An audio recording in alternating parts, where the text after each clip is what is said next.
पांचवा, आर्थिक स्थिति शिथिल प्रशासनिक नियंत्रण एवं भ्रष्टाचार के परिणामस्वरूप राज्य की आर्थिक स्थिति अत्यंत खराब हो चुकी थी। राजस्व एवं अव्यापी था एवं प्रशासनिक कार्यों में उसकी रुचि नहीं थी। राजा बुरी तरह से ऋणग्रस्त हो गए थे, यहाँ तक कि वे अंग्रेजों की जाने वाली 8 लाख रुपए की वार्षिक भेंट भी देने में असमर्थ थे। राजा की सेना तो सीताबल्दी में स्थित थी, को पर्याप्त वेतन भी नहीं मिल पाता था। ऐसी दशा में कर्मचारियों की नियुक्ति रिश्वत की राशि लेकर की जाने लगी। फलस्वरूप ये कर्मचारी शासन में नियंत्रण से ही मुक्त होकर स्वेच्छापूर्व कार्य करने लगे, जिससे क्षेत्रीय जनता को अनेक कठिनाइयाँ एवं पक्षपात का शिकार होना पड़ा। आरंभ में करों में वृद्धि भी की गई, जिससे छत्तीसगढ़ के जमींदारों ने असंतुष्ट होकर रेसिडेंट में हस्तक्षेप का आग्रह किया। जिलेदार से लेकर गांव तक पटेल सभी कर्मचारी भ्रष्ट हो गए थे, यहाँ तक कि न्यायिक कार्यों में भी रिश्वत लेकर पक्षपात किया जाने लगा।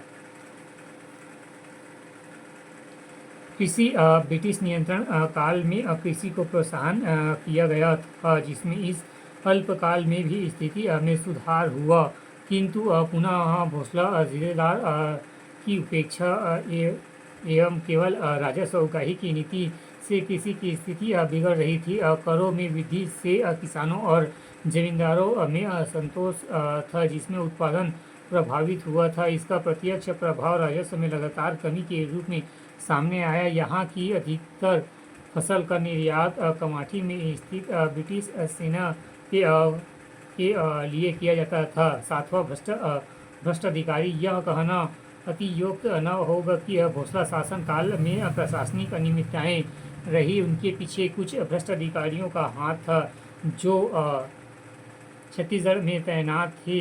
इसमें जिलेदार जैसे प्रमुख व्यक्ति भी सम्मिलित थे। राजा इन पर अंकुश लगाने का कोई प्रभाव प्रयास नहीं रह सकता था। उदाहरण, जिलेदार एवं असरुद्दीन रायपुर से नागपुर की दूरी का फायदा उठाकर 1 लाख रुपए का गबन कर बैठा कर जांच पर अपने केवल 8,000 रुपये वापस किए। इस आरोप के कारण उसे पद से बर्खास्त कर दिया गया।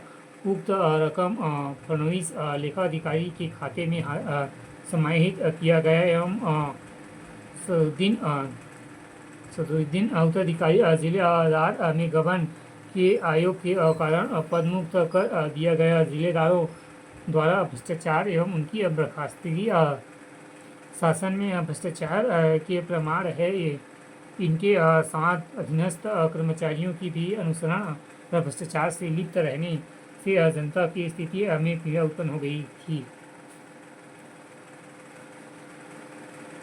आठवां, राजभाषा में परिवर्तन। मराठा काल में रघुजी तृतीय ने पूर्ण अर्थात 1830 के पहले प्रशासनिक कार्यों में फारसी का प्रयोग होता था, किंतु रघुजी तृतीय ने इसे समाप्त कर मराठी एवं हिंदुस्तानी भाषा को राज्य भाषा का स्थान दिया। साथ ही रेजिडेंट के आग्रह पर उनके पत्राचारों में भी अंग्रेजी का प्रयोग किया जाता था।